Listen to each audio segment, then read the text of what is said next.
there, good evening, and welcome back to Celtic World Order podcast. As always, I'm Steve O'Matt. It's a warm welcome to you back here on the channel for another wee chat all things Celtic, particularly as we look back at, as it says there, a stalemate on and off the pitch. We drew a blank against Hibs at Celtic Park at the weekend, a result that puts us in second place, somewhere that we're not really familiar with. We are 2 points behind. Let's face it, Hearts, who at this moment in time, Paddy, look as if they could be the real deal.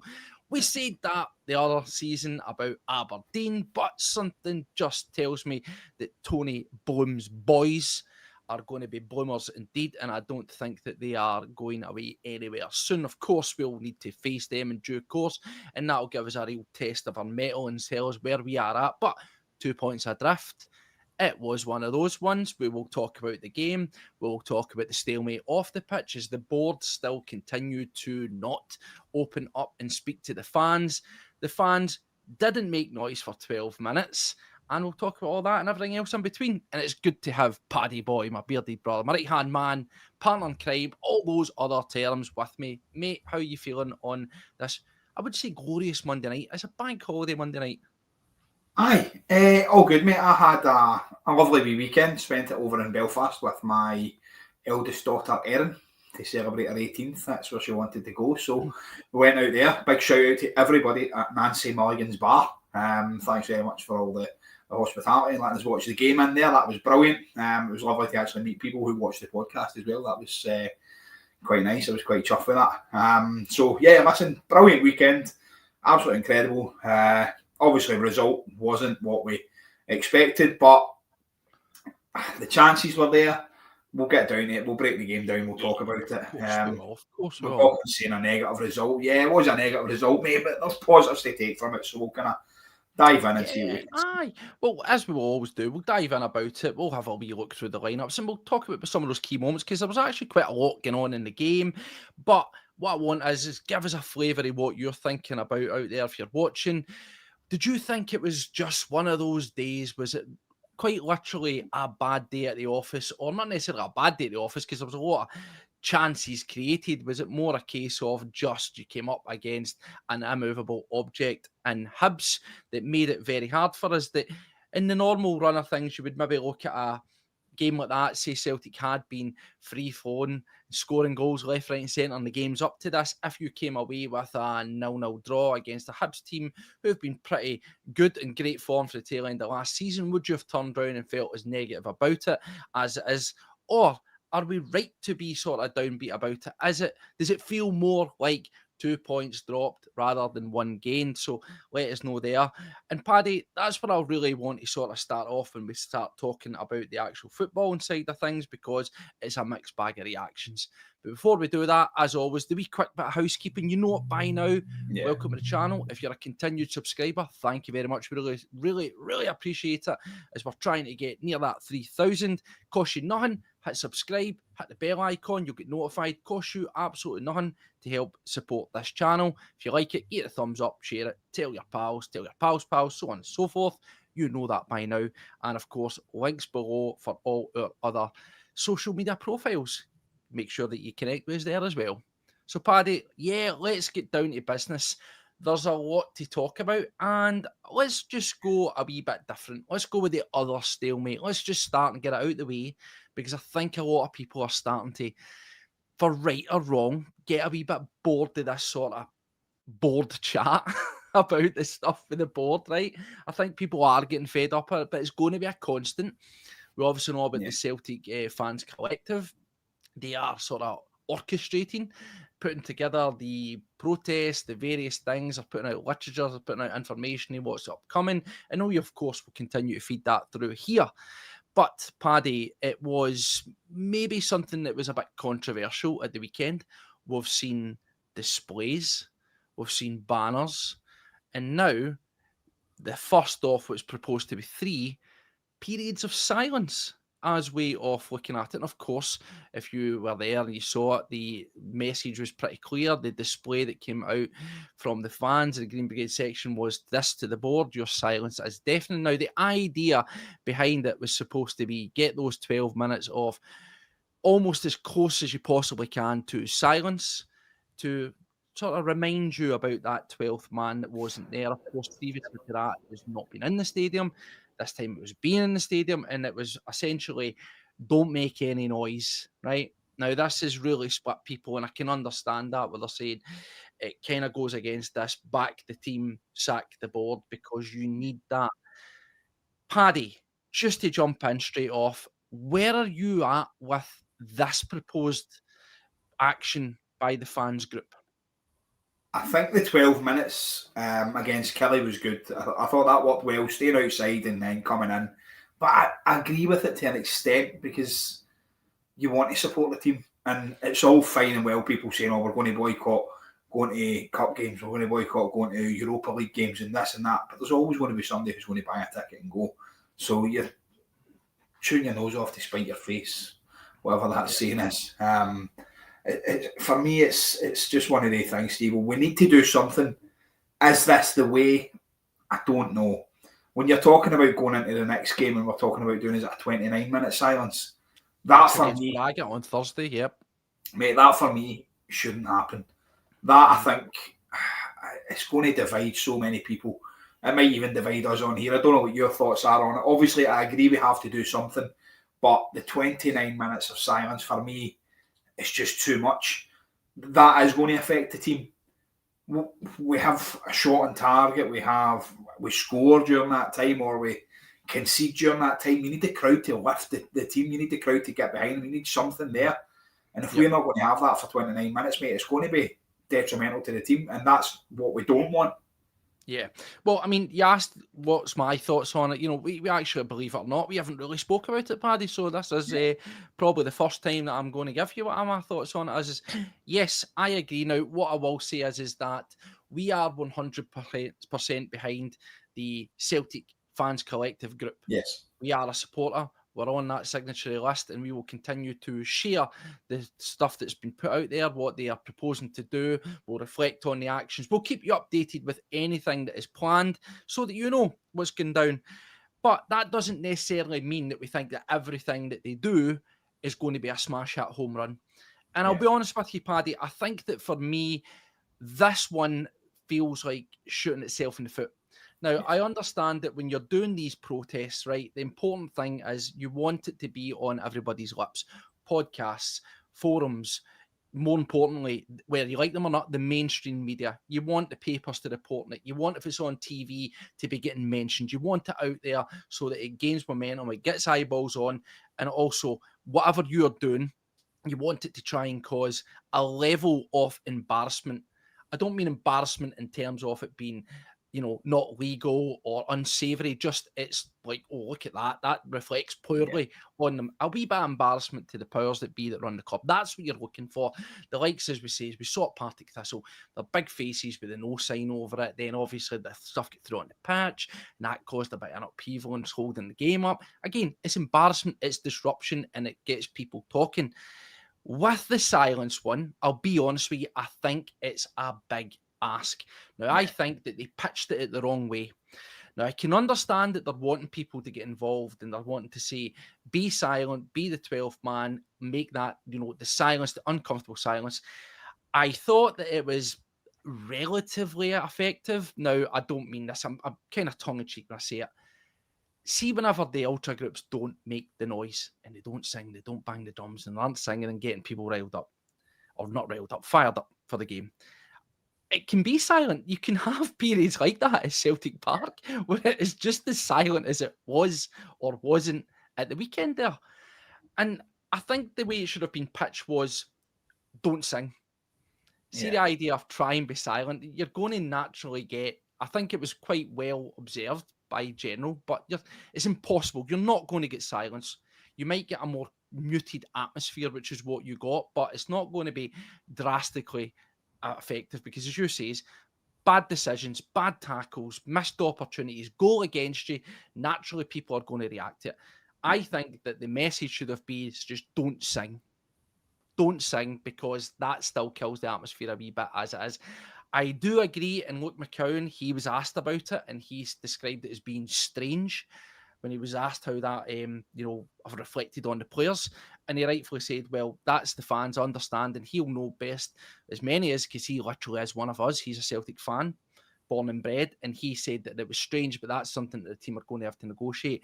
But I just feel that as it gets to 29 and then over 29 minutes, it just seems a bit ludicrous.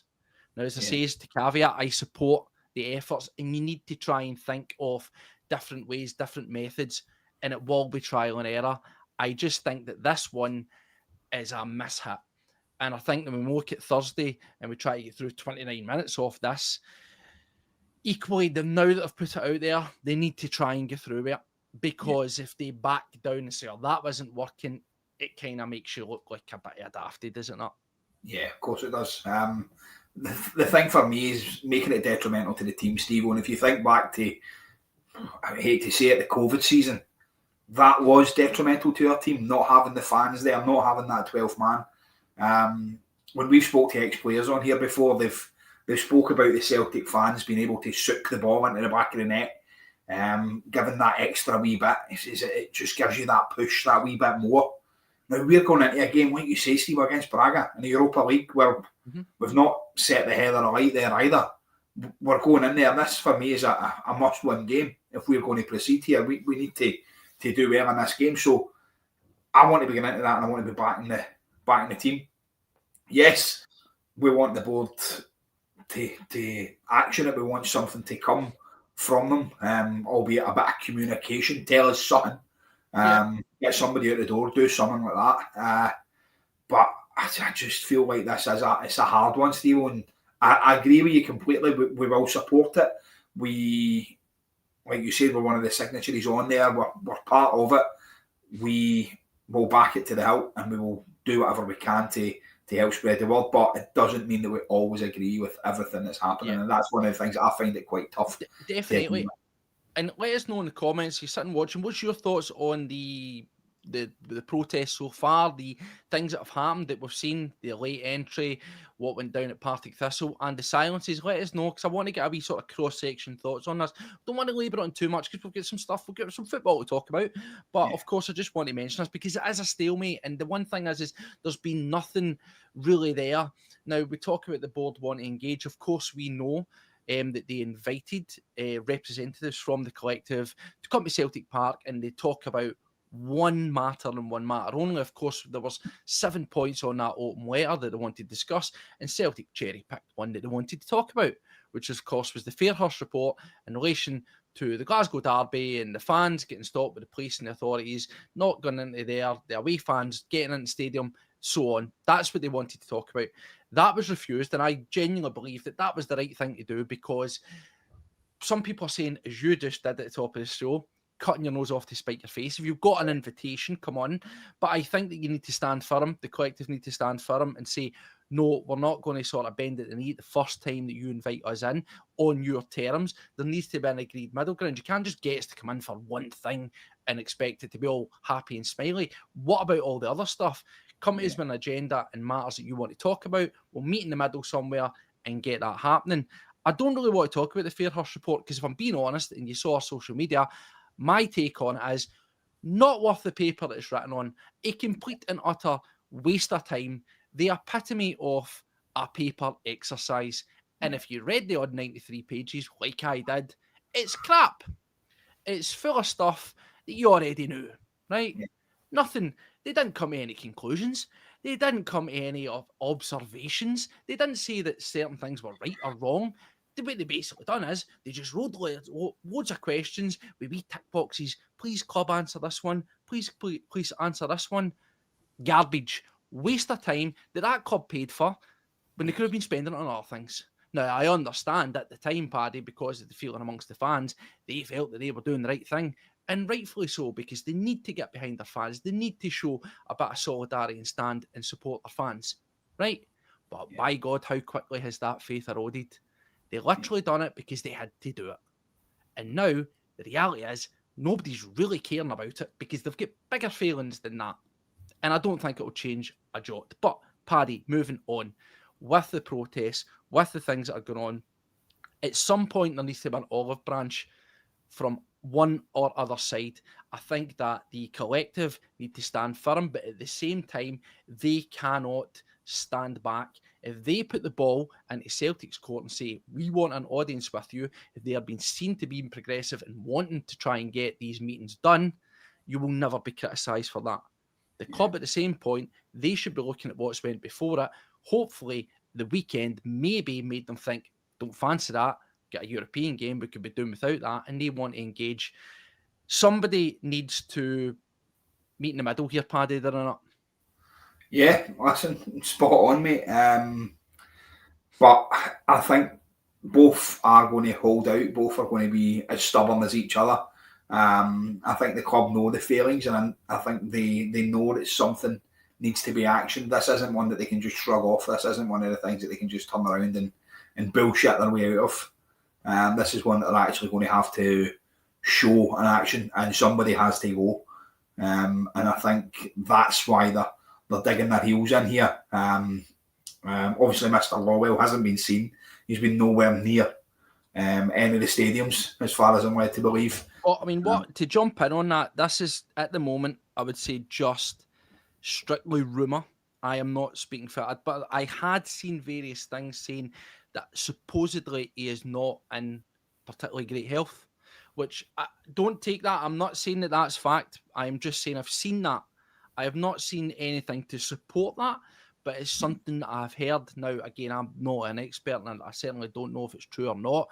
What I would say is when I have saw Peter Wall, he looks like a shadow of the former guy he is. He looked quite unwell, if I'm being honest. So, listen, as much as we want rid of Peter Wall, and I think he's the easy way up, because I think that he is the guy that was feeding the stuff that Brendan Rodgers was talking about, and I would like to have him removed for that. I am a decent human being, and if Peter Wall wasn't well, I do wish him well, and I don't want to see anybody ill if that is the case. Yeah, if that is the case, it seems to have come at a convenient time for him, doesn't it? We've got one of the guys that I work with as well, and he's always on the sick when he's due a disciplinary or something. So, very similar, isn't it? He's been under the caution now. All of a sudden, he's pulled a sickie. But listen, I mean, if the man is genuine well, like jokes, it's not something that you should be joking about when it comes to people's health. I'd just say, if he is unwell, then I think it's a perfect time for him to stand away, because if you are not well, you do not need this. Yeah. And also as well, I think he is the easy option for him to leave. But if there is something wrong with Peter Wall, I genuinely wish the man all the health in the world. You know, I can split the two. Just because he's the big boogeyman at Celtic Park doesn't mean he deserves ill health. So I would just say that, and I would say that to anybody that maybe going to comment on that there. Yeah, no, spot on, mate. Like you said, he is the easy option, as is Mr. Tisdale as well. He's one of the ones that I thought would have been out the door quite rapid. But listen, there needs to be something. There needs to be an action. And hopefully we hear something before Braga, but I very much doubt it. Yeah, well, hopefully we need to get in. But do you think, Paddy, just to finish off on this protesting thing, do you feel so far, what's Paddy's take? As you say, we're sitting here and we're supporting things, because that is, I believe it's the right thing to do, and I also think it's a just cause. And we need fans to come together. We need to unite. We need to be singing for the same hymn sheet. It doesn't mean that we always agree with everything that's going down and think it's perfect. I think there's a lot of moving parts to this.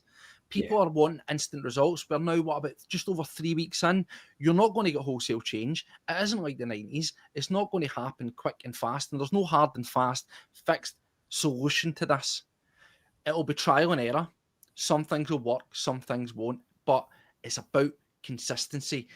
Have you felt that there's been any impact other than the fact that it's been on Sky Sports, the fact that it's been, talking about Talk Sport and so on and everywhere else, it's getting the word out there. Is it slowly building in the right direction for you?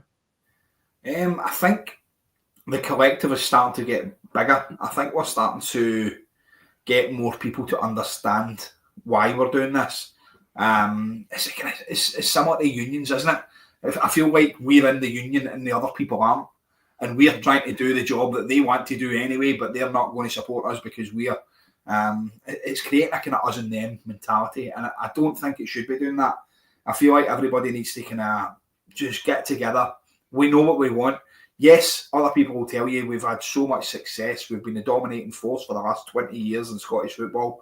Why would you want to change that? You just need to look at it. You look at the state of the stadium. You look at the state of the way we're running. Our transfer windows have been really poor. Yes, we spent 30 million last year. We can go over that. You can talk about the players. We've bought bad in certain windows. Yes, we have. But this one, we didn't even bother our arse. We didn't even go out there and go, do you know what? We've got a Champions League game coming up. Let's get in. Taneki, I think, could have made that difference. He might not have done much really against Hibs or whatever, but he might have been that difference against Kairat. Or Barakwisha, yes, he hasn't really come in hitting the ground running, but he could have been that guy who made the difference. Iheanacho, if he was going to be the one coming in, might have made that difference, but we'll never know because we didn't bother our arse. We sat there and went, yeah, we'll beat them. They're only for Kazakhstan. They've got the lowest coefficient in the Champions League.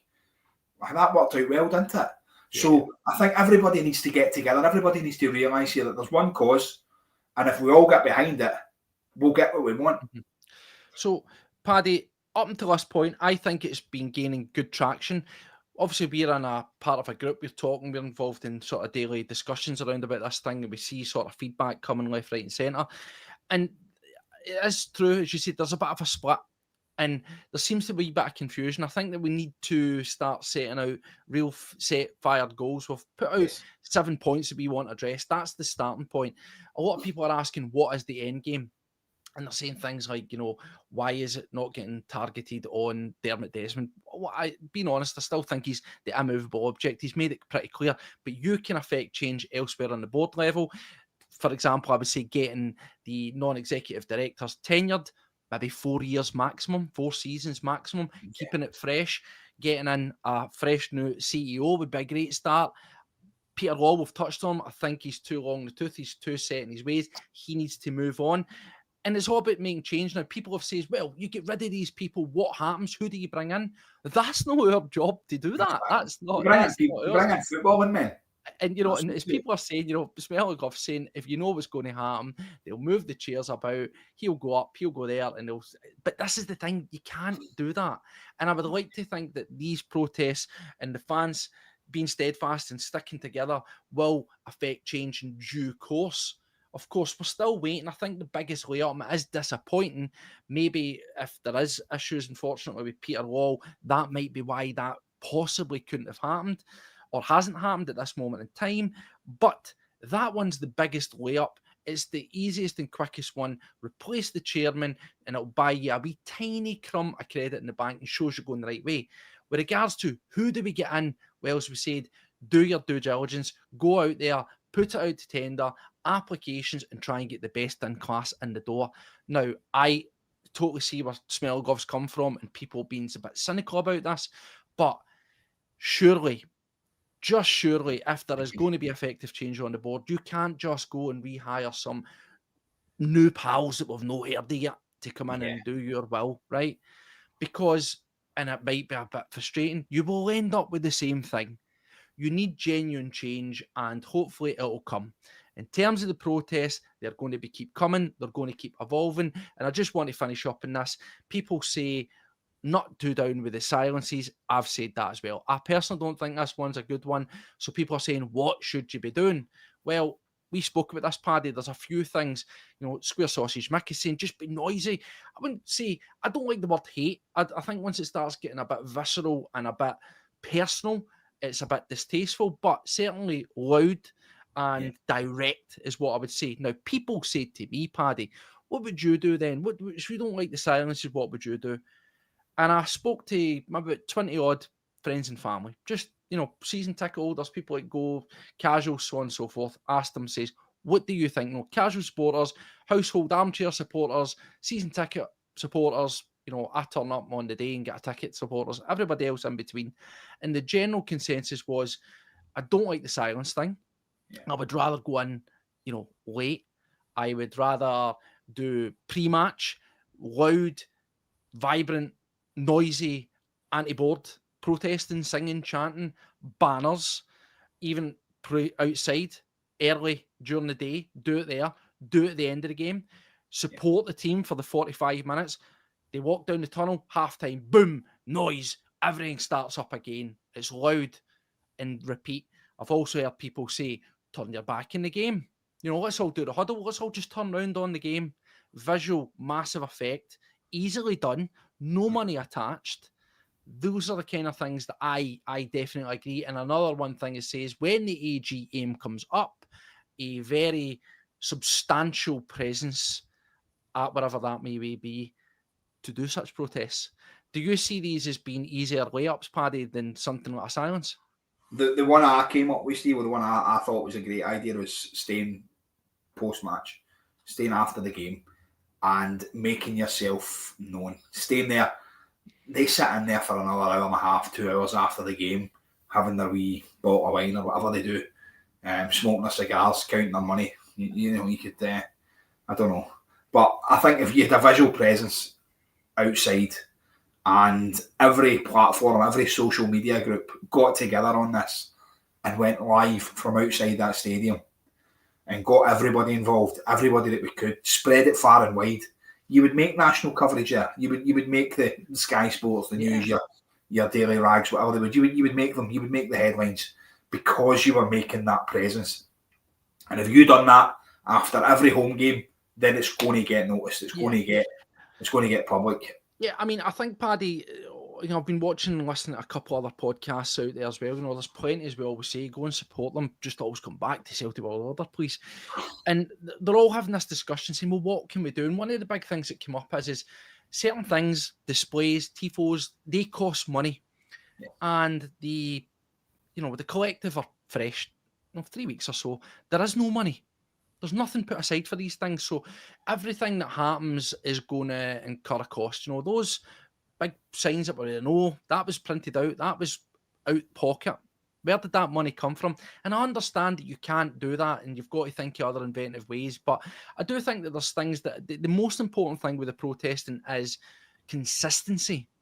Yeah. Now, I understand it's a wee bit more eye-catching if game to game you do something different. I get it. You've got a different display every game. But it doesn't have to be that way. I think that we need to kind of get away from, it needs to be dead original every game. No, it doesn't. It just needs to be consistent. It could be one big banner that you wheel out every game, before, during, after. It doesn't need to be a different one every single time. See, as long as you are continually doing it, people will continually talk about it. When you're on the telly, when you're on the news, if it's consistent, they will write about it. They will talk about it. They will get the message and they will raise the awareness for you. It doesn't need to be that clever. It's all about being consistent with the message. And I think that's something that they need to really, really think about. But as we said, Paddy, just to move on from it, 29 minutes against Braga. I think that you will very quickly get a diminishing return on that. You might get folk that will hold firm for the sort of 12, 15 minutes. I think once it starts getting to the 20 minutes, and also depending on how the game goes, I don't think it's going to... How many people have we got in the chat at the minute, Steve? There's just about 45 at the moment. Right, so 45 people sitting watching us just now. We're coming up in 29 minutes. See if me and Steve had just sat here in fucking silence, would you still be here? No, you wouldn't. Do you know what I mean? And it's one of the things, I think it's going to have a detrimental effect. I really do. 29 minutes is a long time to sit there and do nothing, say nothing, not show any emotion, do you know what I mean? Like you say, Steve, we'll see this, don't sing for that 29 minutes. Yes, if we have a chance and if we score a goal, celebrate it. But if we start scoring goals and the fans are just standing there and saying nothing, then I think that causes a mental effect on the team, doesn't it? Like McCowan's saying about it, it's strange already for them, and I think it will. It'll be a struggle. Yeah. Do you know what I mean? Well, Paddy, let's get away from this. Let's get away from the stalemate off the pitch. Let's move on to the one on the pitch. So I want to know, let us know in the comments, get up, let us know what you thought of that performance. Individuals, did you think it was one of those days? Did you think it was, as I'm seeing somewhere, Groundhog Day? Now, Paddy, this is what's interesting. When you look at it, and I'll fire this up real quick, when you look at it statistically, right, when you really have a look at that, it looks as if we absolutely slaughtered Hibs. Yeah. And to an extent, we kind of did. I felt that by comparison, the bar has been so low in these opening games of this season that anything was an improvement over what we've seen before. But yeah, look, 26 shots. But then when you break down and you dig deep, 6 of them are actually on target. As always, 1,001,001 passes, loads of possession, pass accuracies through the roof. We'll talk about the fouls at some point because that's kind of laughable. But again, corners, statistically on paper, Paddy, absolutely hammered Hibs all over them. Lots of chances. But at the same time, when I look at it and I rewatched the game, it didn't feel like it was free-flowing, exciting. There was points where I was on the edge of my seat. There was points where I was going, oh, this is greatly improved. But at the same time, it just felt like, what's the saying? All sizzle, no steak. That's what it felt a wee bit like for me. I just didn't feel... I just didn't feel like I was watching the game and going, we're definitely going to score here. Yeah. Which sounds daft because we cracked the bar twice. The goalie makes a couple of good saves, but it just felt like chance. But the fundamentals of what we're doing, and one thing is doing my nothing, is our supply into the box is garbage. The crossing into the box is terrible, whether it's corners, whether it's from open play. We are hit the chest of the first man, champions of the world, Paddy. Yeah. And as I said, lots of passing, loads of movement, but I just didn't feel like, here we go. Is that weird? I understand where you're coming from. Previously, like I say, when I was sitting watching who was the last game? Was it the Livy game? I was sitting watching that with Joe, and I was like, we'll get a goal here. We'll score. He was waiting on the 2-1. And I was like, you'll get that. You'll get your bet up. Leave it. Let it run. We'll score. Watching that game, Steve, I didn't think we would. The keeper, was it Salinger, his name is? The Hibs keeper. He had one of the games. He looked like he was just going to have a worldie straight for the off. And yes, he actually hits the bar. Decent enough chance. I think he's got to do better. I'm going to be critical. He's a striker. You should score for there. We hit the bar again. Was it Sarachi? Yes. Again, that one was quite a kind of flash in the pan. I didn't see that one coming. Mm-hmm. I thought, right, okay, here we go. We're going to kind of kick on a wee bit. But like you say, with corners and stuff, Steve-o, when are we actually going to get something for a set piece or for a corner? It's ridiculous. Honestly, like, we scored one, was it Scalesy the other week there? Like, oh my God, hang at the Louvre. Brilliant. That's it. We've got one. We're going to push on here. We don't seem to do anything. We've got big lumps of wood in there, big players that should just attack that ball, and they don't seem to do it. They just stand and let themselves get bullied or pushed out of the way, or like you say, the corner or the free kick hits the first man. It's not good enough. And it's something that we really need to improve on, because if we're going to be averaging, I think we average 9.5 corners a game. You should be getting at least one out of that, surely. Mm-hmm. I mean, Paddy, I just wanted to see talking about it to just wind back and come back to it. Lots of changes in the team lineup. I'll be honest, quite surprised. Casper, Ralston, CCV, Scales, Sarashi.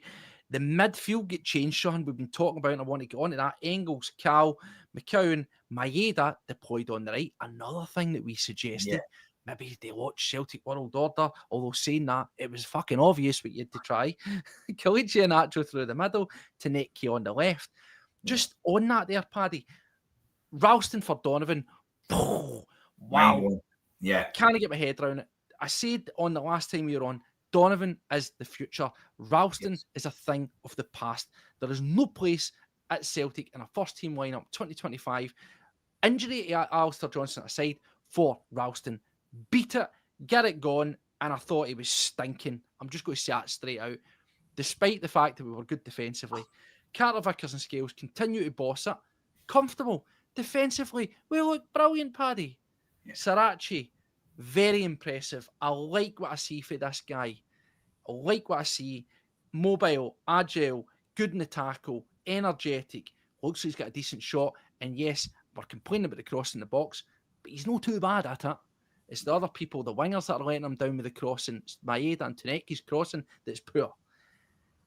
Engels, McCowan and Cal McGregor, we say is get that combination of Hatate, Negrin and Cal McGregor in the bin. I thought that the midfield looked a wee bit smarter, it looked a wee bit faster. But do you think any of those guys that I've mentioned, Paddy, have nailed in a place for home at Braga? Sarachi, I would say aye. I agree with you there. I thought he was brilliant. I thought he gives you a wee option going forward. Now, listen, Kieran Tierney's incredible. I really like what Kieran gives you. I think he's a level up for Champions League stuff as well. So you look at that, but then Sarachi played well there.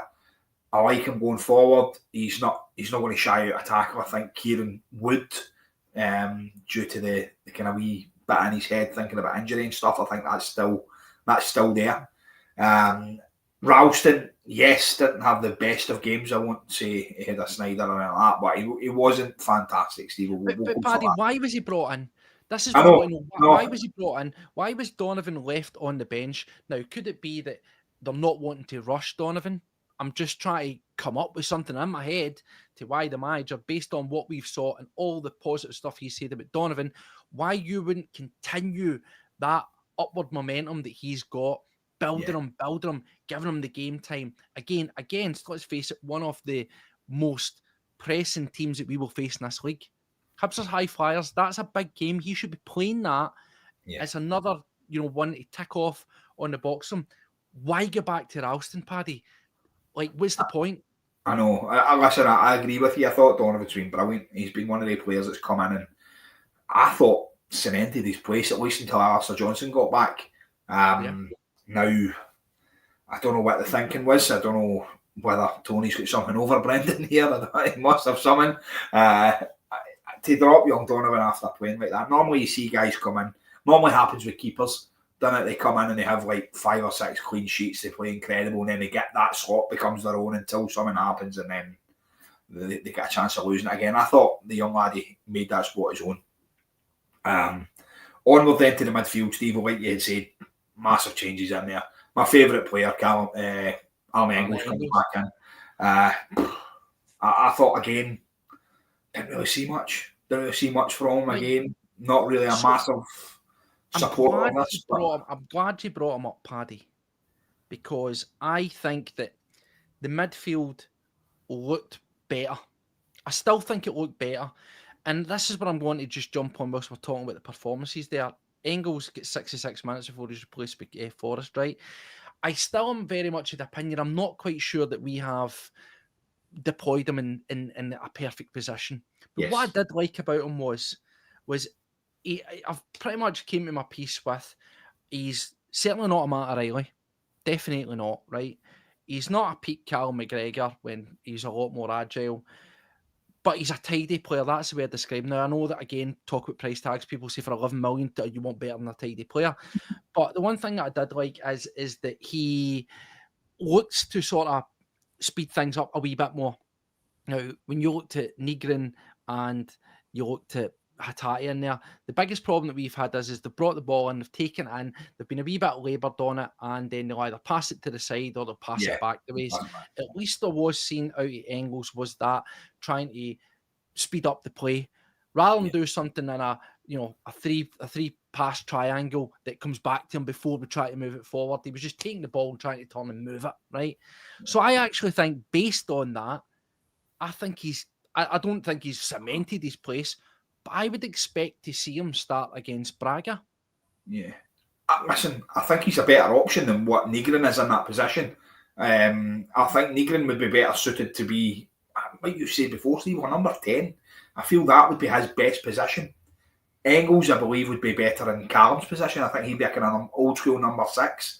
Because if you're getting the ball for the defence, what you want for that player there is to turn and drive the ball, to turn and push. Like an old Sergio Busquets, who I heard's retiring this weekend. What a player, incredible. But an old school player like him, somebody to get the ball in there, turn with it, and put the pass forward. We're not seeing that for Callum. Callum's doing these 6-yard passes, and what is it they called it, the horseshoe of hair or the horseshoe of death or whatever it was. Yeah. And it's just like you say, Steve, it's going round and it's coming back. It's going round and it's coming back.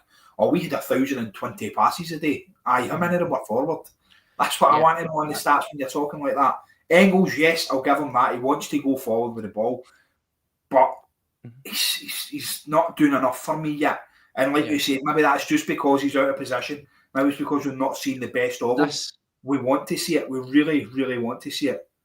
I think this here, move the pieces around. Now, what I will say is to give McCown lots of energy as you'd expect. I thought he looked good from a kind of attacking and moving forward standpoint. Again, not necessarily setting the header alight. I wasn't going, wow, this is what we've been missing. I do think that the three in the midfield, not perfect. I felt it was something that could be tweaked where you're going, right, that's maybe not the three. Engels, Callum and McCown, but at least two of them, keep one of them in, keep one of the changes in, because you could argue the toss and say Callum McGregor should probably have been, but whether we like it or not, he's not going to do it anytime soon. He's certainly going to do it on Thursday against Braga, right? It's just not going to happen. I would be like, wow, unbelievable.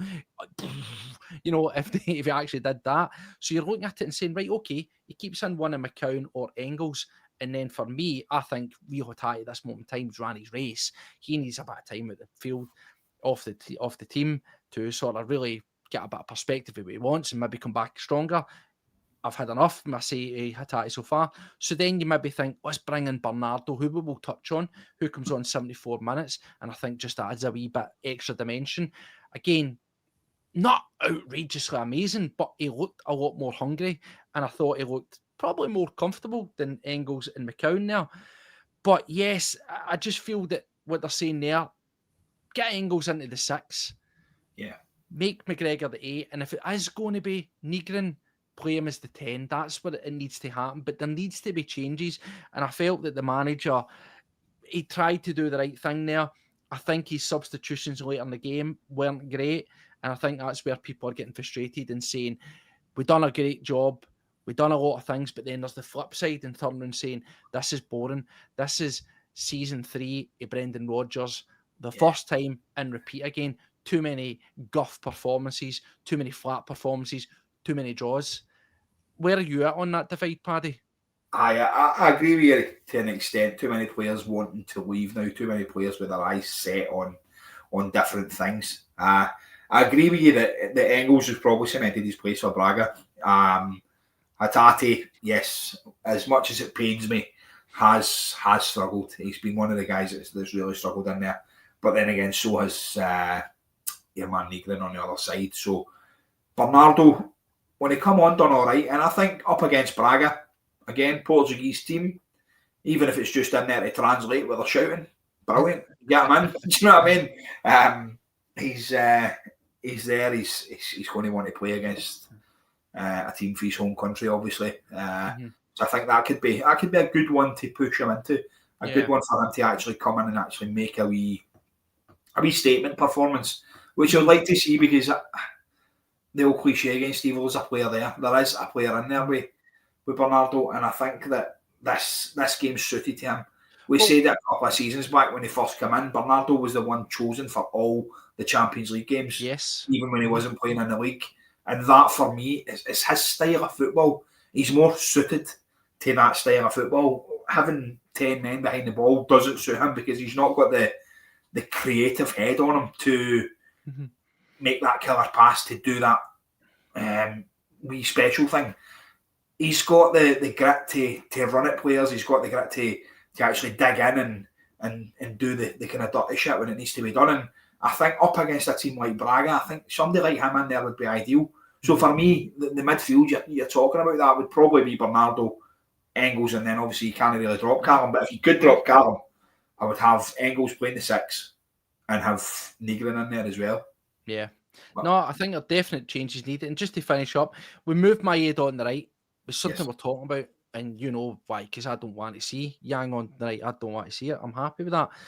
Iheanacho, I think he needs the fitness, and he needs to keep playing. I actually think, see, when I looked at Iheanacho, right, see, for everything that's been said about his fitness, I think he gets about the pitch pretty well. I don't think he's that far off it.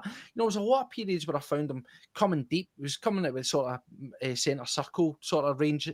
And then, look at the chance that he misses off the cross with Maeda. He bursts a gut from the halfway line to the box to get there.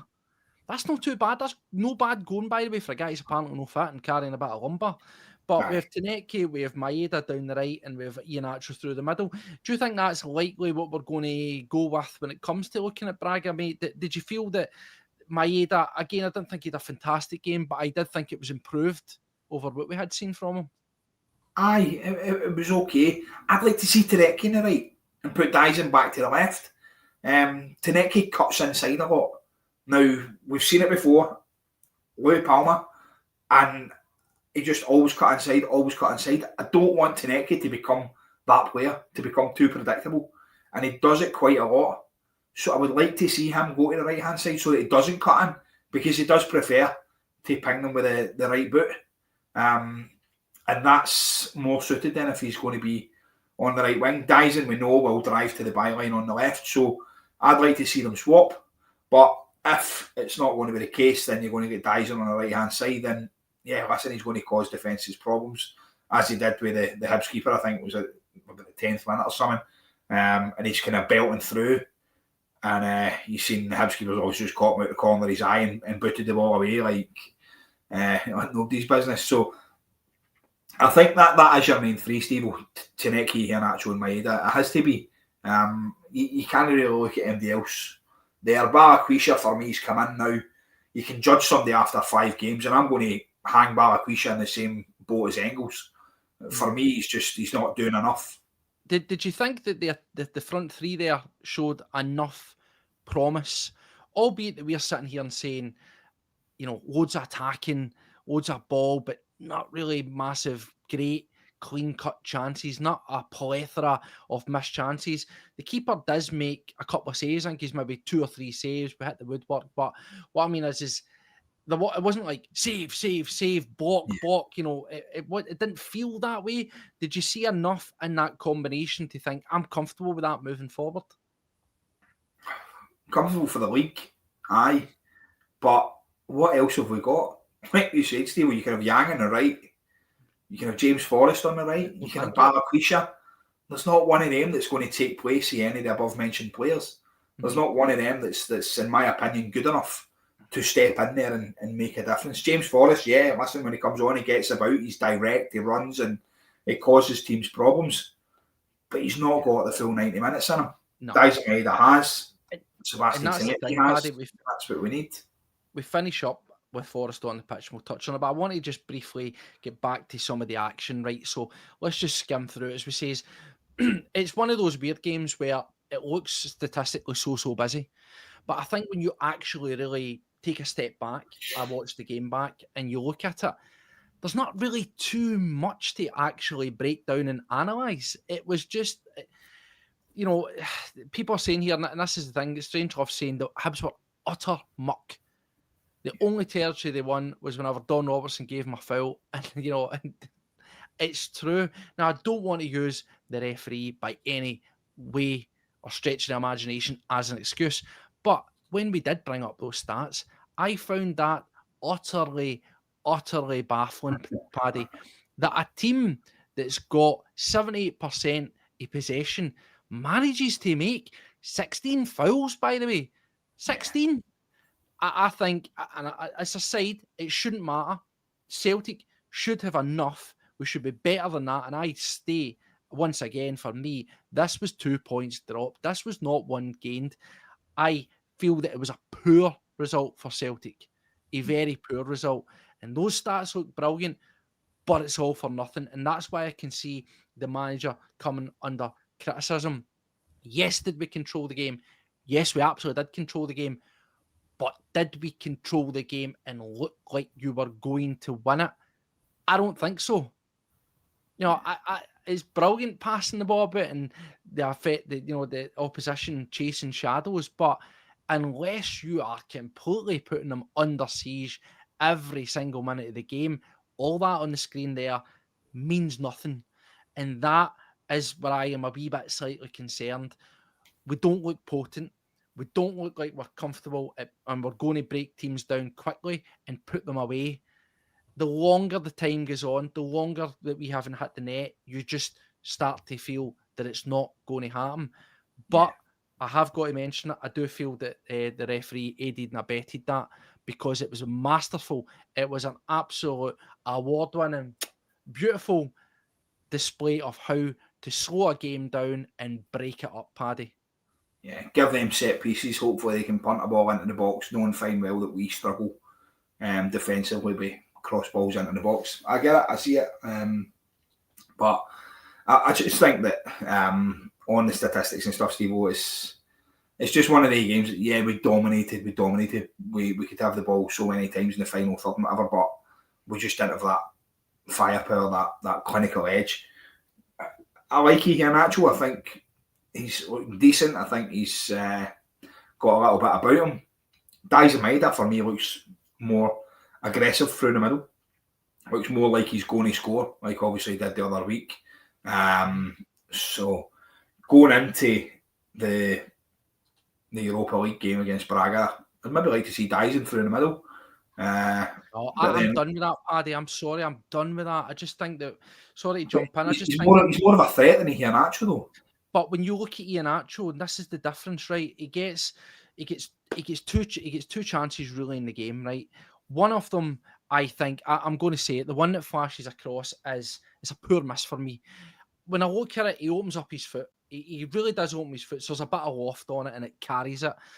It's poor. It's very much a guy who is still finding his feet, right? But the one other chance that he gets, he puts the ball in the net. Now, it just so happens there's an offside in there. So I'm really saying that he's pretty much about 50% or 75% in terms of what he's doing. I know that hitting the bar doesn't count as on target, but in my book, you've hit the framework of the goal. You're pretty much on the money. It's just not happened, right? But I think that he just looks better as a focal point. He's better at coming down. He's better at joining up the play. He's able to stand his ground. He's able to find spaces in the box. I just don't think you get that. That's what you don't get for Daizen Maeda. Daizen Maeda's a guy who's fast. He's got, I still think, limited ability technically. Yeah. And he's a guy that's been shoehorned in. I know he plays through the middle of Japan, but I repeat, go and look at what his actual output is for Japan. It isn't great. Why? Because he's not a striker. I just feel that Kelechi Iheanacho is far better, and I would persist with him. He will get better with time. I really believe that, Paddy. I think he will, but for me, when you're looking at that game against Hibs, Daizen through the middle for me would have been a better option because he'd have been putting him under a hell of a lot more pressure than Kelechi did. And I agree with you to an extent. Kelechi's a good enough player. He's good at holding up the play. He's got a decent shot, knows where the target is. The one he hits off the bar should have been finished, but I get it, I understand it, and I think, like you say, when he gets the match sharpness, when he gets up to speed, he'll be spot on, mate. He will. He's one of the players that I think just needs that wee bit of time, that wee bit of extra training. But against Braga, for me, I think bring in Bernardo, put Daizen through the middle, but then who do you put in the right? Do you start with Jamesy? Do you start with Balaquisha? I don't know. Looking at it, Paddy, just to skirt over a couple of things there, right? 66 minutes, we get Negrid coming on for Iheanacho, we have Forrest coming on for Engels, then we get the other substitutions in the game where we see Bernardo on for McCowan. He influences the game in terms of, I think he picks up a bit more. He's a brilliant rifled shot, good stop for the goalkeeper, but that's the kind of thing that I like to see. And of course, we get Taneki coming off for Balaquisha. In terms of looking at it now, the biggest concern is his lack of potency, that we are not as anywhere near an attacking threat. And I wound the clock back. Now, as it stands at this moment in time with Celtic, just for benefit of it, Celtic are in the league. We are goal difference of +7, right? Now, I had a wee look back and I tried to say, right, well, what's the problem? We obviously know we've lost a lot of goals, but let's look at it. Let's crystallise it. How much goals have we actually looked? So I went and I wound back the clock and I went, right, for the start of last season, 24 to 25, from game day one up till right now, what did we have in the team? Because I don't think it's part of it is that we have lost goals undoubtedly. And we haven't replaced it with like for like. Yeah. But we've also have guys with a dip in form. So I had a wee look, and I've just got him here. So we obviously had Kyogo up to this point. And to this point, this match day that we just finished there, in the league, Kyogo had scored 3 goals and had 2 assists. He also had 1 goal to his name in the Champions League. We also had Adam Eder, who had 1 goal in the league, 2 goals in the Cup. Of course, that's the Premier Sports Cup, and 1 goal in the Champions League. We had Nicholas Kuhn. He had 4 assists and 2 goals in the league up to this point last season. 1 assist in the Champions League and in the Cups. He was 3-3. 3 goals and 3 assists. That's a lot of goals from guys that aren't there, Paddy. Yeah. But what about the guys who are there? McGregor had scored 4 goals by this point last season. 4 worldies as well. Yes. Rio Hatate had scored 2 goals also and 1 assist in the Champions League. And Arne Engels had scored 1 goal in the league, 1 goal and 1 assist in the Champions League, and 1 assist in the Premier Sports Cup.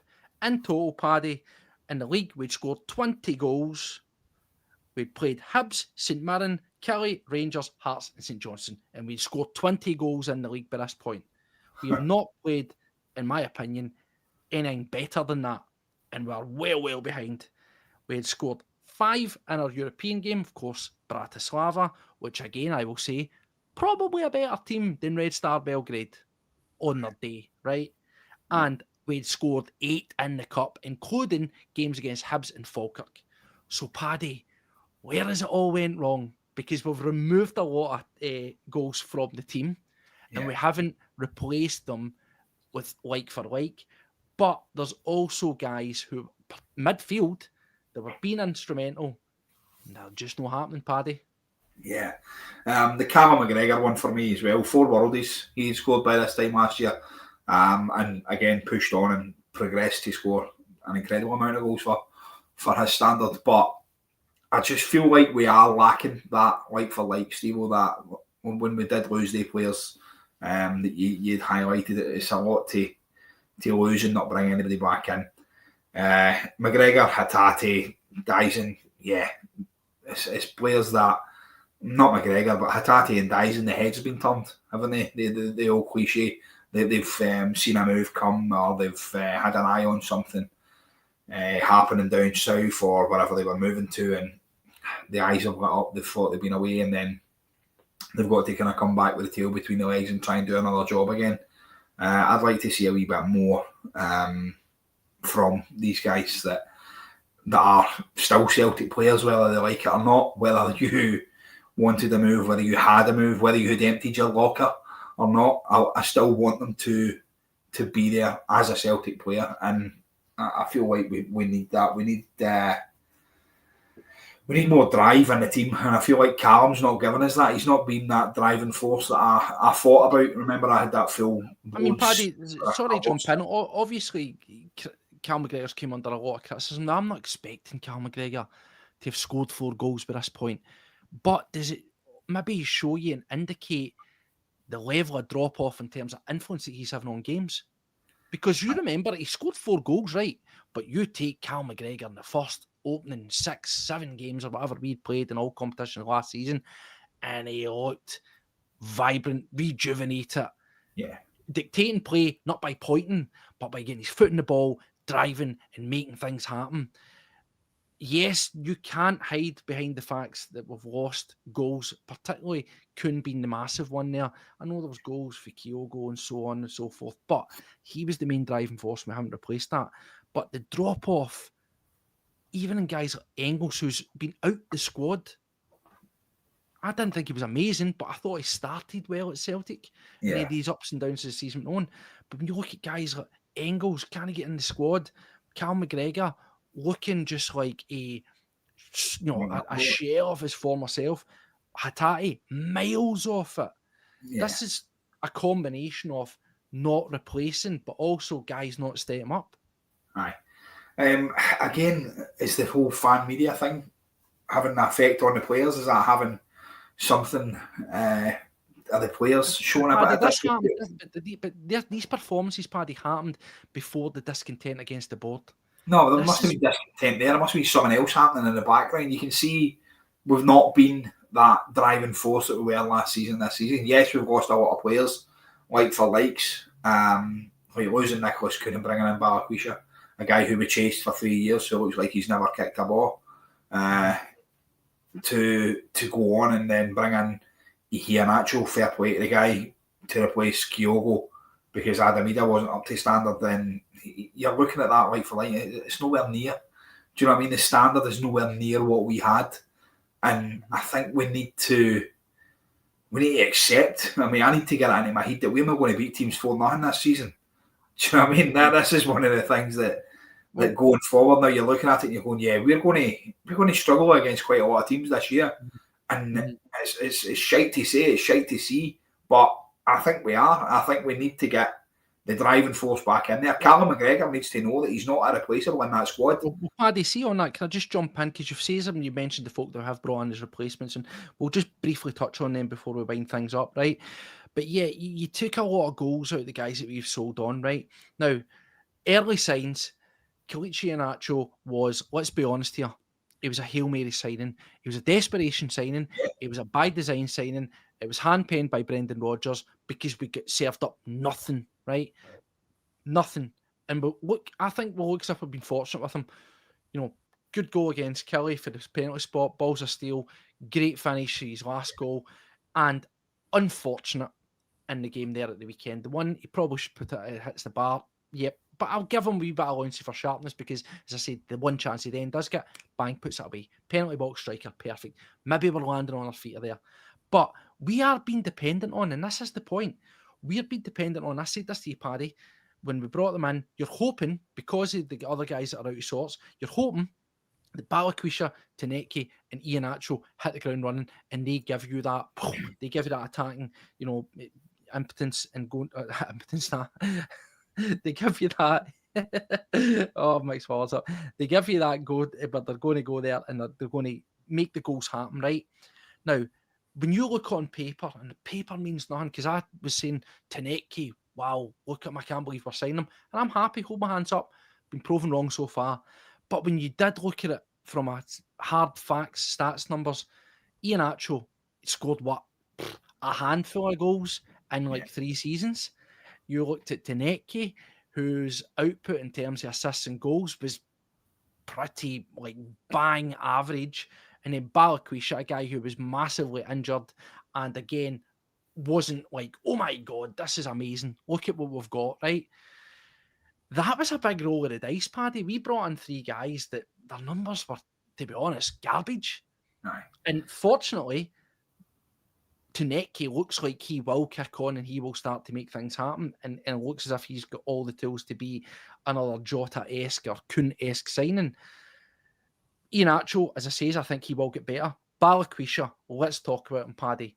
I put out a post and it came under criticism where I says, okay, what's today's excuse for Balikwisha's performance? Just so I know in advance. A wee bit tongue-in-cheek. And people saying, for fuck's sake, 5 games, give it a break.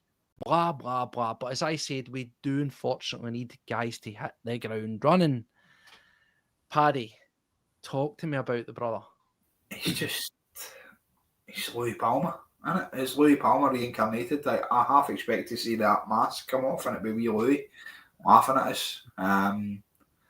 He doesn't seem to show the same resilience that Louis Palmer showed. He doesn't seem to show... he's not really showed much. In 5 games, yes. Is it harsh to judge somebody after 5 games? Yes, it is. And no, it isn't.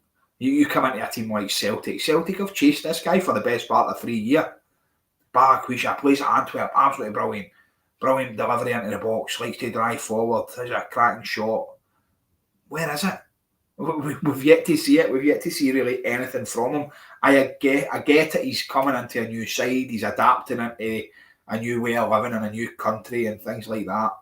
Brilliant, but for fuck's sake, do something on the pitch, mate. Do you know what I mean? Just let's see a wee bit about what you've got. Let's see something from him because we've not really seen it.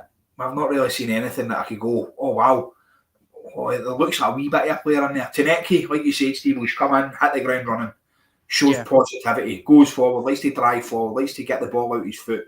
Looks like a Jota type player. Very, very similar to the way Jota likes to play. And it's good to see that. That's what you want. And at Celtic, Balikwisha for me has come in, just looks like a bit of a shite bag. To be honest, backs out of tackles, doesn't really want to take players on. That's not good enough for me, especially for our wingers. We let go Nicholas Kuhn to bring in this guy, and that's, for me, nowhere near a replacement. I'd play James Forrest over him all day long.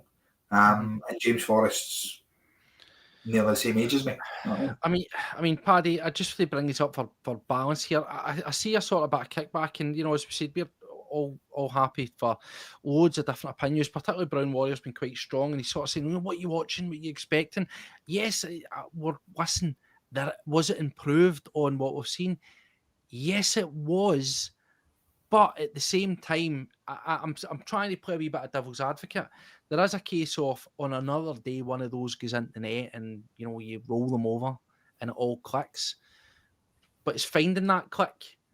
It's better, but you still got to compare and contrast against what went before you. Now, you're never going to be constantly the bar up there and constantly maintain that whole season or season after season after. You aren't going to do that. But I still do see that, yes, do you know what? As he says here, such and such threw himself and what stopped a chance there. There it is there. Dyson denied the goal with Hanley. Engels denied the keeper. Iheanacho offside, hits the bar, goal. Sriracha hits the bar. Yeah, all these things happen. And it's a perfect coming together where there was 1,000,001 chances. And it seems that way. And it was improved. But the bar is so low that if we are turning around and saying, that's it, Celtic are back. No, Celtic aren't back. That's just where I'm at with it. And I'm not alone in this one. Again, I'm not here to say I'm right and you're wrong, or you're right and I'm wrong. But I have seen this I've listened to numerous podcasts since the game at the weekend. And there's a lot of people that feel that way that I feel. And there's a lot of people who are starting to turn around and say the manager needs to make things happen. The substitutions don't really change anything. They don't make it that drastically different. And I understand that's down to the options that you've got. But bear in mind as well, we finish a game, Paddy, with a front three of Kenny, Balikwisha, and Forrest. Yeah. It's poor, isn't it? And I get what Brown Warrior's saying there. Listen, mate, I see what you're saying. Yes, we had the chances. The difference is last year we put at least 2 or 3 of the chances away. And that's the difference. This year we're nowhere near. Our players that we have aren't doing enough, in my opinion. Balikwisha, you'd be lucky to get 10 goals out of that guy this year.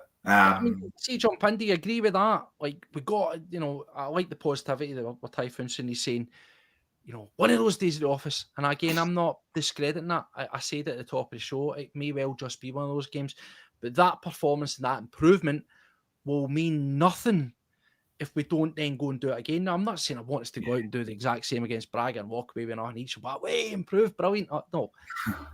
Something similar, but with the goals. Did you see enough in that game, Paddy, to have the optimism that Typhoon's got there and saying, we'll destroy them? Let's not go as far as say destroy. Do you think win is the point, Paddy? No.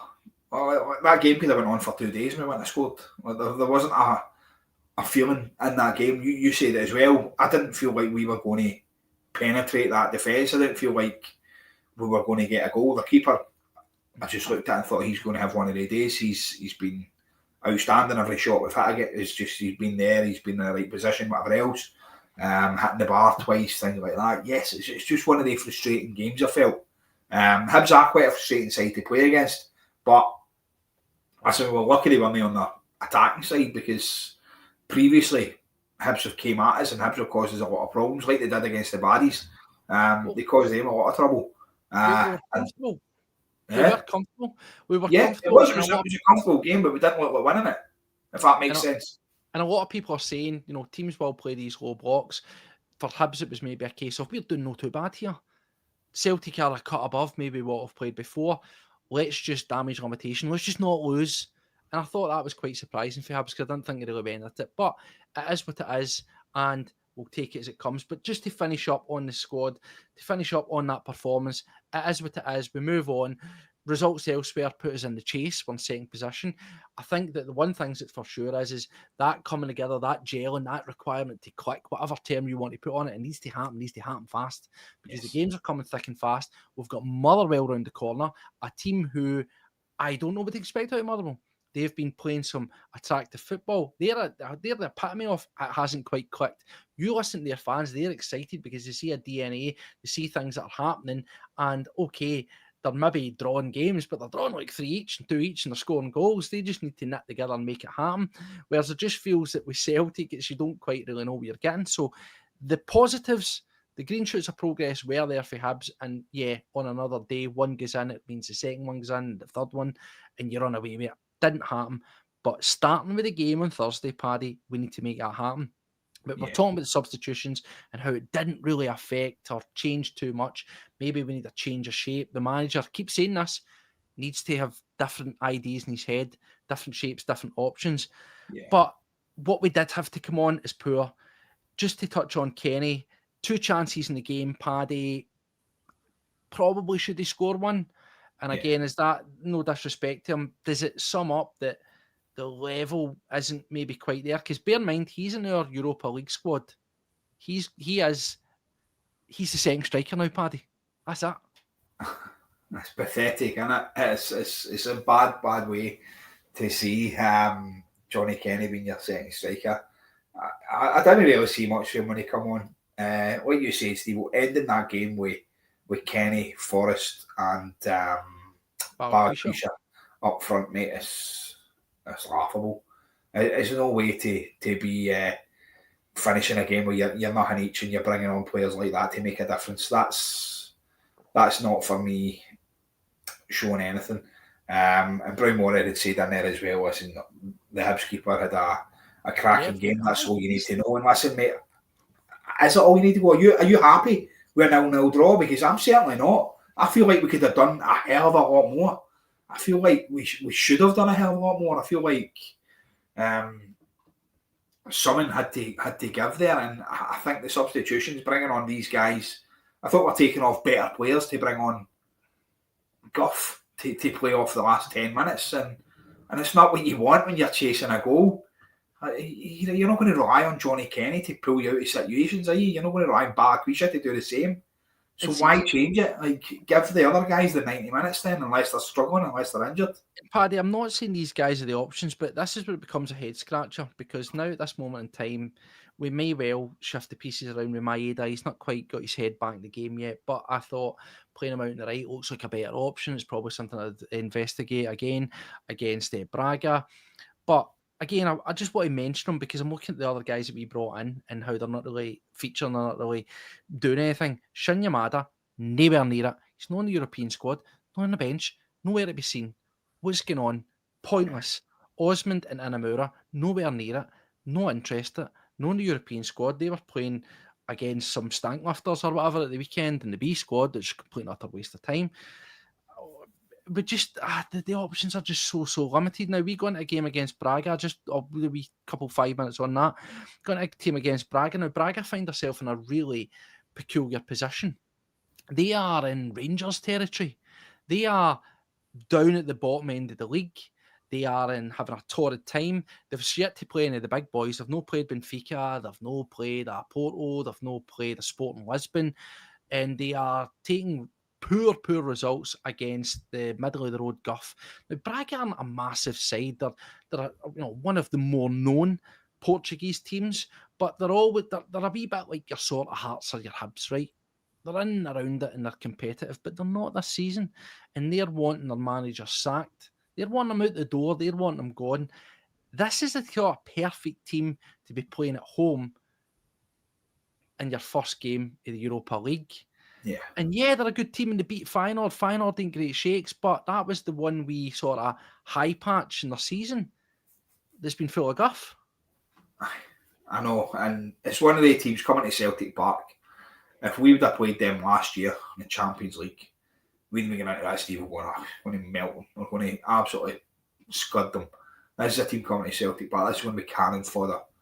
This year, I don't actually feel like that. I feel like we'll struggle against a team playing the European way, a team that's not going to sit back behind the ball and try and catch us on the break, a team that's actually going to come there and go, do you know what, we've got nothing to lose. Let's go out there and try and win this game, because that's not a full-strength Celtic. And I feel like it causes a lot of problems. And I feel like it's one of the games where we need to claw something from somewhere to put in a show. We need to do something, especially in the Europa League. It's one of the ones as well. There's going to be plenty of tickets for it. Typhoon had said there as well, coming into January, you're going to lose Dyson and Hatai. Listen, we probably will, mate. You're probably fucking spot on. Dyson was already gone. He'd undone his locker and everything. According to Callum McGregor, he was out the door. And Rio, listen, his head's been turned. You've seen it. So yeah, it's two players that when they walk out that door, what are we going to replace them with?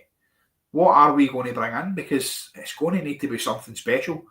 January has to be incredible for us, and I just hope to God we're still in the Europa League. Well, we'll still be in it. We'll still have a game left or something, but I hope we're in with a chance of moving forward through it, because at this point in time, I don't see it.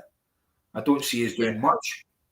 Well, I think just to bring that up there, get the Craigie White. I love that. He makes a good point. If we were in the Champions League, right? Of course, the squad probably would be slightly different because we would have had that mad surge of buying. And you might find if you did have targets, they would have probably came to you for that Champions League. But yeah, we're not there. And again, I repeat, and I said, and folk didn't like it, this is Celtic's level. It's Celtic's level by reality of that is where you are. But this squad at this moment in time, to me, it is absolutely 100% a Europa League, maybe even dare I say a Conference League team. Yeah. There's some quality in there, but based on the performances, based on what we've seen so far, there's a lot of improvement to be made. I just hope that, Paddy, when it gets to Thursday, that what we saw on Saturday there, as disappointing as the result was, that we can up that tempo a wee bit, that we can just sort of find the wee sweet spot where, yes, we can have all the ball, we can move it about, we can look a bit more purposeful, but we can also create a lot more clean-cut chances. The goalkeeper made a lot of good saves, but he also had a lot of saves that were like, take Bernardo, just wanting a shot for outside the box. I'm talking about inside the box, really working the goalkeeper, having them scrambling, defenders sweeping the ball away, that kind of stuff. I think we need to click on it. And I think that Braga are a team that Celtic should be looking at here and looking to, I'm going to say it, take to the cleaners. I don't mean like 3, 4, 5 madness. I'm talking like a nice, comfortable, controlled, composed 2-0 victory where you can have that type of performance. You're never against a European team going to 78%, but at least sort of maybe 60, 65% of the possession, plenty of the ball, creating chances and converting chances. That's what I want. That to me will really say improvement, Paddy. Yeah, I'd bite your hand off for a 1-0 right now. I really would. I think we're going to struggle with a team coming at us. I really do, because we've not really had it. We've not really faced a team that's went, right, we can take points off of this mob. Everybody else has come to either Celtic Park or where we've went there. They've sat back and absorbed what we have, and that's why we've had so much possession. You look at pretty much every game this season, we've had over 65% possession, and we've done nothing with it. Against a team like Braga, I don't think you're going to have that. I don't think you're going to have the domination of possession. I think they're going to come at us. I think they're going to try and cause us problems, and I think they will. Yeah. I'd take a sneaky 2-1. If I'm going to go for something, Steve, I'm going to go 2-1 or 1-0. It's going to be quite a tight one for me, which, as you well know, if you watch us, isn't like me. It's not, Paddy. Well, listen, we have went almost an hour and 20 minutes. I thank you for coming on. I know you were away over the weekend and you've got a wife in Waynes that probably wanted to sit with you tonight, but thanks for joining us and talking about Celtic. We'll be back on Wednesday to preview the game against Braga, and we should be getting joined by the bold punk duck warlord, Liam Greenlaw. Yeah. From the boys in the bus, so that'll be good. Always good to see Big Liam and get around about a bit of his thoughts on it, because we know he can be quite cutting. But Paddy, it's one of those ones. We move on for the weekend. It's an improved performance. It's not an improved scoreline. We find ourselves now in a chase. And just to finish up on that chase, Paddy, Hearts, we sat here and we laughed, we sneered, we joked and says, creepy looking wee Tony Bloom looking at a wee Pinocchio puppet. I'm going to win the league, right? Do you actually believe, or is it too early? Do you believe that Hearts have staying power and can really split Celtic and Rangers and give us a real proper test? And if so, is that a good thing for Celtic? Listen, I think they'll split Celtic and Rangers, but I think Celtic will be first and Rangers will be about 4th or 5th. I can't see Hearts finishing second either. I think the Arse will collapse. If they're still in this position come January, I think there will be investment. I really think he's one of these guys that's actually going to throw money at the cause and try and make it better, as he has done previously. I like him coming out and talking to the fans and showing a bit. We've said about that before. Telling them what the plan is. At least they've got a plan. We don't seem to know anything from the board, what the 5-year plan is, what the 10-year plan is, if there is even a plan. So, I think it'll be another Aberdeen. I really do. I think the Rangers and Mr. Martin, I think, will they come good? Probably not, but I think that they will. I think that they'll come back to a certain extent and finish top 3. I mean, to finish off, I think at this moment in time, we shouldn't really be concentrating on Rangers, although they are one win away from jumping up the table. It just shows you how quickly things can turn, because everything around it isn't that great. That's the reality of Scottish football. Yeah. And I think that if they get rid of their manager, they've got the bones of squad there, I expect them. I said that they will climb and they'll claw and they'll find their way up the table. Hearts, I feel, are different. We spoke about Aberdeen last season, and I always say they don't have the squad depth. Injuries, suspensions, tired legs, going to the well too often will make you diminish and you'll fall away. Hearts, I think, are a different proposition. I think that they have, where you like him or not, they have a manager that knows how to set up in this league. He's had decent success with every team that he's been at, and particularly when he's had a wee bit more sort of support and money behind him. I'm talking about, his time obviously at Aberdeen. And also Hearts have been very, very good. Now, they haven't spent shit tons of money on massive fees, but whatever they're doing, if it's the Bloom sort of analytics that are coming through and it's shown the right sort of players, they have bought very well. Yeah. Everybody seems to have hit the ground running, but not just that. Wait for it. They're forward planning. They've already got agreed guys to come in January. Think about that concept, Paddy. Imagine having players lined up to come in January. That's why I think Hearts will be a different proposition. I think if they get to this stage and we're into December and they are still either maybe joint top, maybe still leading or thereabouts, I think they really could be genuine contenders, because they are doing things right. They're being progressive. They're looking ahead and they're adding. And that's the difference, Paddy. That's what I think it is. And I think the game against them will be a massive test, not just for their ambitions, but will also tell a lot about ourselves, Paddy. Aye, well, it'll show what they've got and show what we've got. It's one of the games that'll be classed as a title decider even this early in the season when we come up against them. That forward planning, Steve, I wasn't aware that they'd already agreed for players to come in January, and I think that's incredible. And this is a great point as well. No European football, mate. No midweek hangover. They can prepare full week for every game. Huge. And that it's massive when you think about it. They're not even in the cup either. They get knocked out of the cup, didn't they? So, not really anything. The leagues, they're all or nothing. And that they'll try and do some in the Scottish Cup. But, he's come in and he's kind of not promised them a trophy this season, but he's kind of said that they'll get something. And listen, they're doing it the right way. They are doing it the right way. They're investing in that already to have players agreed for January. Jesus, can you imagine Celtic done something like that? It would be. Maybe they will. Maybe they will, Paddy. Maybe they will. Well, anyway, we're sitting here telling everybody that Dyson's out the way, Hatate's out the way, and we'll probably lose another couple of players, and then we're going, who'll we bring in? No, probably nobody. We'll just leave it. We'll be all right with what we've got. Do you know what I mean? All right. And then also somebody said as well, there's a high chance that when the internationals come up, you could lose Ian Atson and Balikwisha. Imagine that. Well, Balikwisha's no break into any squad, whether it's African nations or not. Come on, let's be honest. Well, he might start firing on, but who knows? But listen, Paddy, thank you very much for joining me. Thank you to all you lovely people out there joining us. Remember, if you haven't done it, hit subscribe. Caution on Sports Celtic World Order. We'll be back on Wednesday. We will preview the Braga game, and hopefully we will get a wee indication through the week of what's going to go down. And of course, if anything happens, if there's anything that pops up of interest, we'll jump on, we'll talk about it. So, Paddy, thank you for your time, mate. I will let you send this one home. As always, guys, hail, hail. See you all later. Bye-bye.